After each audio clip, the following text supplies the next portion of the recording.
બધું જ જૈન. હોટલમાં ગયા પછી તમને ખબર નહીં પડે એવી રીતના તમારા પેટની અંદર તમારો દોસ્ત ક્યારે નોનવેજ ખવડાવી દેશે ખબર નથી. તમારામાં એવી તાકાત નથી. તમે ક્યારેક શરમના બાને એને નહીં કહી શકવાના, અથવા તમારી માઇનસ તમારો પોઈન્ટ હોય છે દાક્ષિણ્યતા, હું ના ન પાડી શકું એટલે મેં કરી લીધું. ભલા માણસ, મેં કેટલી વાર કીધું છે આવી બાબતમાં તો નરેન્દ્ર મોદી બનવાનું હોય. જે માણસને અમેરિકામાં બોલાવ્યો 5 વર્ષ સુધી જેને વિઝા નહોતા મળ્યા, અને જે દિવસે ઓબામાએ રેડ કાર્પેટ પાથરીને બોલાવ્યો ત્યારે એને નવરાત્રિના ઉપવાસ ચાલતા હતા. યાદ છે?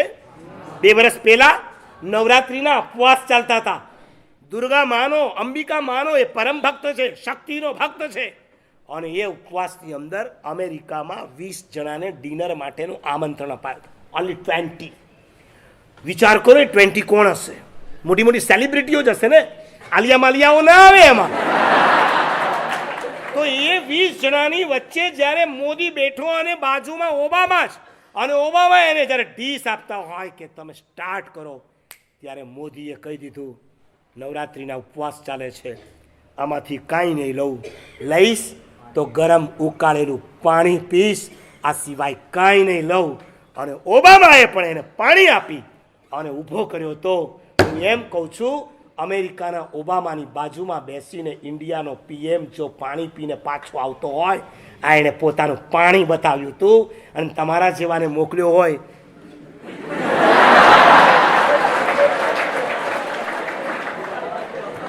તમારા જેવાને મોકલ્યા હોય ને ઓબામાની બાજુમાં બેઠા હોય ને ઓબામા કે આ લેવું જ પડશે આ, અને અમે કહીએ ભલા માણસ તું જઈને થઈને આવું ખાઈ આવ, આ તો શું છે? પછી ઓલી મિસેલ ભાભીને ખોટું ના લાગે. કોકને ખોટું ન લાગે એના માટે તમે તમારા ધર્મથી નીચે ઉતરી જાઓ. તમે તમારા ધર્મનું ડિવેલ્યુએશન કર્યું છે. હું ઈચ્છું છું કે તમે જો તમારી જાતને જૈન ગણતા હો, 56ની છાતી ચાલુ કરો. તમે છાતી ઠોકીને કહી દો આઈ એમ જૈન. અમે જૈન છીએ, અમે કંદમૂળ ના ખાઈએ, અમે જૈન છીએ, અમે નોનવેજ ને તો અડીએ પણ નહીં. ખબર છે કેલાલની વાત? ખબર છે? કેલાલને જ્યારે રાજ કપૂરની પાર્ટીમાં બોલાવવામાં આવ્યો અને કેલાલને રાજ કપૂરે કીધું કે તારે આજે આ ગોલ્ડ સ્પોટ પીવાનું છે, ગોલ્ડ સ્પોટ, બીજું કાંઈ નહીં, ઓકે. અને કેલાલે ગોલ્ડ સ્પોટ જેવું હાથમાં લીધું ત્યારે રાજ કપૂરે એક ચમચી શું નાખ્યું? દારૂ નાખ્યું છે, બિયર. અને જેવો દારૂની ખબર પડી કેલાલે મૂકી દીધો છે. નહીં, આને હું ટચ નહીં કરીશ. રાજ કપૂરે કીધું ભલા માણસ, આ બધાની વચ્ચે હું તને જ્યારે ઓફર કરું છું ત્યારે તું ના પાડે છે. નહીં એટલે નહીં પીવું. સિદ્ધાંતનો પ્રશ્ન છે, પ્રિન્સિપલ છે. મારા મા બાપે જિંદગીમાં ક્યારે મને આ ચખાડ્યું નથી. મેં બાધા લીધી, હું ક્યારે ચાખું પણ નહીં. વિશ્વના 125 દેશમાં ફરેલો આ માણસે જિંદગીમાં દારૂ નહોતો ચાખ્યો. આ માણસે નોનવેજ નહોતું ખાધું.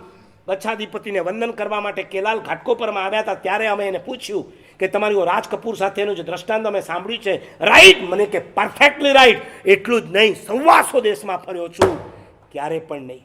પાણી પીને અમે ચલાવ્યું છે, ખાવા ન મળ્યું તો, પણ જિંદગીમાં નોનવેજ અને દારૂને અમે અડ્યા નથી.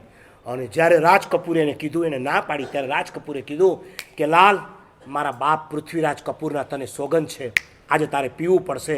આજે મારા વટનો પ્રશ્ન છે. અને જુઓ કેલાલ જૈનનો બચ્ચો હતો ને, કેલાલે કહી દીધું રાજ કપૂરજી, તમે જો તમારા બાપના સોગંદ આપતા હો તો મેં મારી 7 પેઢીને વચન આપ્યું છે જિંદગીમાં ક્યારેય દારૂ નહીં પીવું. રાજ કપૂરને કીધું કે પૃથ્વીરાજ કપૂર એ તારો એક બાપ છે, મેં મારા 7 બાપને વચન આપ્યું છે, તારા એક બાપ કરતા મારા 7 બાપ ચડી જાય. નહીં પીવું એટલે નહીં પીવું. રાજ કપૂરે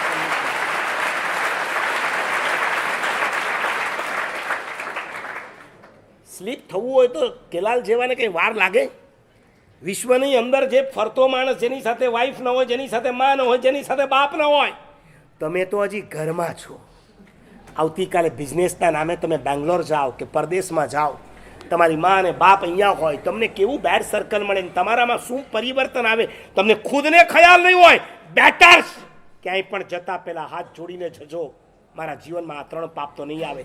ગાંધીજી જેવા ગાંધીજીને જ્યારે લંડન જવું હતું ને, એની મા પુતળીબાઈ જૈન સાધુ રમણીક મુનિની પાસે લઈને કીધું હતું મારો આ દીકરો જઈ રહ્યો છે, એને 3 બાધા આપો, એ દારૂ નહીં પીએ, એ નોનવેજ નહીં ખાય, એ વેશ્યાવાળે નહીં જાય. આ 3 બાધાને લીધે ગાંધીએ પોતાના પુસ્તકમાં લખ્યું, મારા સત્યના પ્રયોગોમાં, કે હું જો બચ્યો હોઉં, મારા જીવનમાં જો કોઈ વ્યસન ના આવ્યું હોય, due to my mother is your friend. ફરીથી કહું છું, આજે ઘરે જઈને પહેલા તમારી માને કહેજો happy friendship day, happy friend. તમારી માં જેવી દુનિયામાં તમને કોઈ ફ્રેન્ડ નહીં મળે. આલોકનો એ વિચાર ને પરલોકનો એ વિચાર કરશે.